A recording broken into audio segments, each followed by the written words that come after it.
It's pretty amazing. But we've had it in Texas and Ohio, South Carolina, Florida. It's just incredible what's happening. Please sit down, please.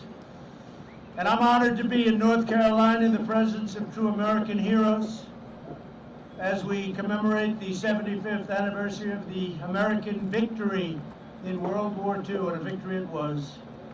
On September 2nd, 1945, the great General Douglas MacArthur accepted Japan's unconditional surrender aboard the USS Missouri in Tokyo Bay. VJ Day marked the end of the deadliest conflict in human history and the ultimate triumph of American freedom. It was a big day. It was a great triumph, a great country, and our country is greater than ever before. That's what's happening, and that's what it is. Greater and greater military.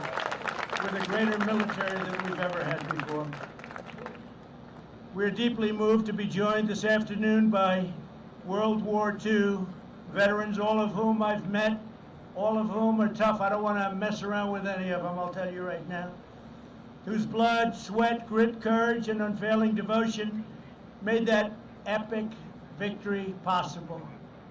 These brave Americans raced into the fires of hell to vanquish tyranny, dethrone fascism, and defend the American way of life. You've earned the eternal and undying gratitude of all Americans, and that's why I'm here today. I wanted to be with you. You know what I'm talking about, don't you? We had a good time a little while ago, right? Over at the Oval Office, Congressional Medal of Honor. We're privileged to be joined as well by veterans from every generation, including a number of wounded warriors. We stand in awe of your service. I can say that. So respected, so loved. We are in awe. Joining us for this commemoration, our Secretary David Bernhardt. Secretary, where's David?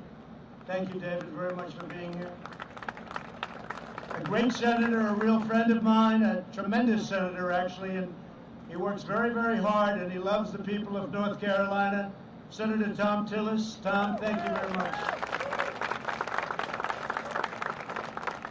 And some warriors, they're in Congress, and they're tough and they're smart. Representatives David Rouser, Ted Budd, and Dan Bishop. Thank you, fellas. They are tough, but you're not as tough as these guys, I'll tell you right now, right? You're not as tough as them.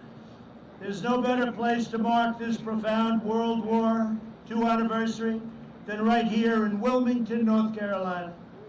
The people of this city and this state, and its incredible state, and I want to thank you for being so nice to me. You've been very nice, very, very nice. Every time we've asked for something, but I've been nice to you also, I have to say that. But you made the extraordinary contributions to the war effort. That's North Carolina made this extraordinary contribution, and so many. Nearly 2 million American servicemen trained for combat in North Carolina, more than any other state. Wow, that's pretty good, isn't it, huh? Who would know that? 2 million trained, more than any state. Over 360,000 service members from your state fought in the Second World War. They battled on the cliffs of Normandy, over the skies of Africa, and in the deep waters of the Pacific. Over 11,000 North Carolina patriots fought the enemy until their very last breath. You know what that means, right? Think of that, 11,000 died in the war. We want to thank you, boy. And we have family members here, by the way. That's them saying hello. In Wilmington, more than 20,000 workers of the North Carolina Shipbuilding Company poured out every ounce of their strength to build an astonishing 243 ships for the U.S. Navy. And it was the citizens of Wilmington who came together to save a priceless artifact of American history, the glorious battleship behind me, the USS North Carolina. And that is some powerful and beautiful ship. I'm coming in. We got plenty of televisions on Air Force One, and they showed it in prime time in the 40s. And they showed that ship, and I'll tell you, they don't make, I shouldn't say this, they don't make them that way anymore. They really don't. What a beautiful ship. During World War II, this magnificent ship participated in many major naval offenses, and in the Pacific theater itself, including the Marshall Islands. Iwo Jima, and Okinawa, earning more battle stars than any other battleship. We're learning a lot today, right? That's pretty good. Why are you clapping? You come from West Virginia, huh? He loves West Virginia, so do I, right? But we're clapping anyway, right? You better believe it. Thank you. After the war, the people of Wilmington organized a massive campaign to save this beautiful ship from the scrapyard. They preserved it as a memorial to the gallant deeds of American sailors, a monument to the American workers that built it, and an enduring symbol of American greatness. Now more than 200,000 people visit the site each year to learn the history and the heroism that defines our nation. This afternoon, my administration is formally recognizing the city's exceptional contributions to victory in the Second World War. It is my tremendous honor to officially designate Wilmington, North Carolina, as our nation's very first World War II heritage city. That's a big deal. Our nation's very first, Wilmington. Congratulations to you all.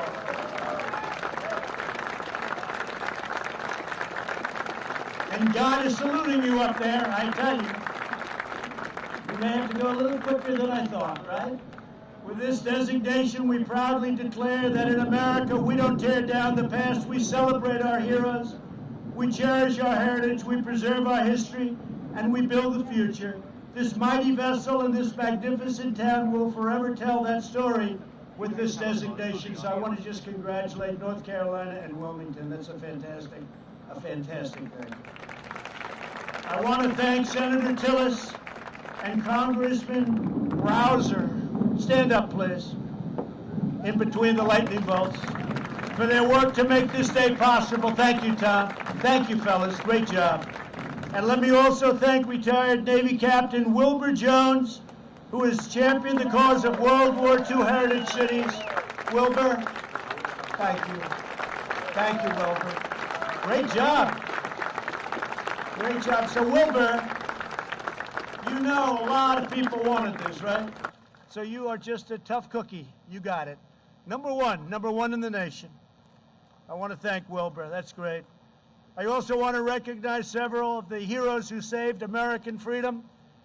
And I've known some of them since I've been in office. I've seen them. And there they are. Here today is my good friend who I just left, and he was in the Oval Office with me at the White House, Woody Williams. 75 years ago, Woody showed fearless courage as a Marine in the Battle of Iwo Jima. You are amazing. I promised him I would not tell that he's 97 years old, I promise. I'll tell you, he's 100% sharp. He's 100% sharp. I know a 78-year-old that's not so sharp, and he's 97, and he's 100%, because it has nothing to do with that. 78's young. Depends who's 78, that's all. He's 97. I said, man, you are something. And physically in great shape. He braved a torrent of hostile fire while destroying one enemy machine gun position after another, knocked them out one after one for his daring actions. President Truman, think of that, awarded Woody the Congressional Medal of Honor, the highest in our land. Woody, congratulations. You inspire us all. It was great to have you on Air Force One. I had promised him, you know, maybe 2 years ago, I said, I'll take you on Air Force One. He came up. He's very aggressive. He said, I'd like to fly on Air Force One. I said, I'll do it. And today we did it, right? We got it done. Thanks, Woody. Great job. Also joining us today is Paul Phillips, a veteran of World War II, Korea, and Vietnam. During the Second World War, Paul proudly served on the USS North Carolina in the Pacific Theater. At 93 years old, he has returned today to visit the ship upon which he so nobly served. He's a tremendous man. Paul, it's our honor to have you with us. Please, Paul, stand up. Thank you, Paul. Thank you. Perfect. Thank you, Paul. Great job, Paul. Appreciate it. Here as well is Army veteran Greg Melikian. When Greg was 20 years old, he served as a radio operator in the headquarters of Supreme Allied Commander General Dwight D. Eisenhower. I'd love to have heard some of those conversations. Much more interesting than today, right? 75 years ago, General Eisenhower directed Greg to broadcast around the world the long-awaited news that Germany had surrendered Greg, your being here is very, very much appreciated. Thank you very much. It was a great honor meeting you before. Thank you very much. Very, very great honor. Our task today is to pass on to the next generation the blessings of liberty that you fought for and that you bled for, all for security. You wanted to secure our future. You wanted to praise and raise our flag, and you did that. You raise our flag, and you stand proud, and you stand tall. And we're doing it in our nation, too. Almost everyone. Every once in a while, you see somebody not do it. We don't like it when they don't do it, do we? We don't like it.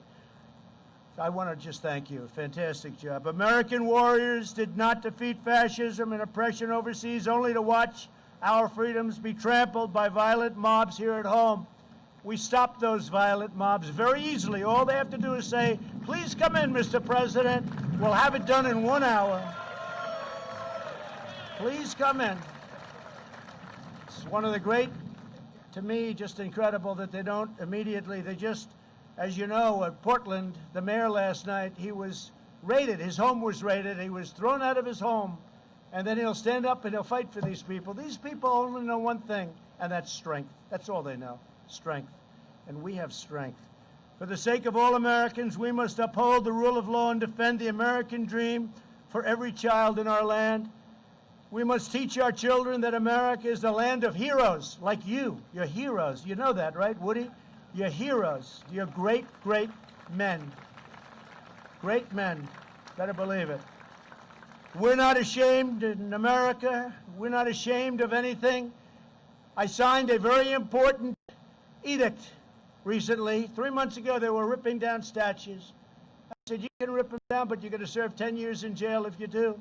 And as soon as I did that, incredibly, you haven't heard about statues coming down, have you? Statues are monuments.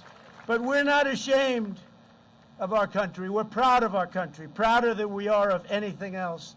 Our country is great, and we're going to keep it that way. We're going to keep our country great. Together, we will remember America's towering victories. We will recognize America's outstanding virtues, and we will pay tribute to the heroes who keep us safe, strong, proud, and free. And I also, in addition to our wonderful, brilliant military, I want to thank law enforcement, because the law enforcement, without them, we're not here today very well. They've done an incredible job, really an incredible job.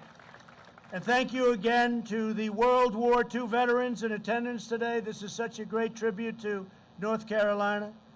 We will never forget what you did for us. Your legacy is etched forever into the heart and soul of a grateful nation.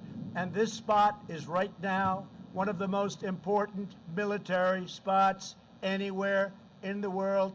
Congratulations to everybody, and thank you for making it come true. Thank you all very much. God bless you. God bless North Carolina, and God bless America. Thank you all very much. Thank you.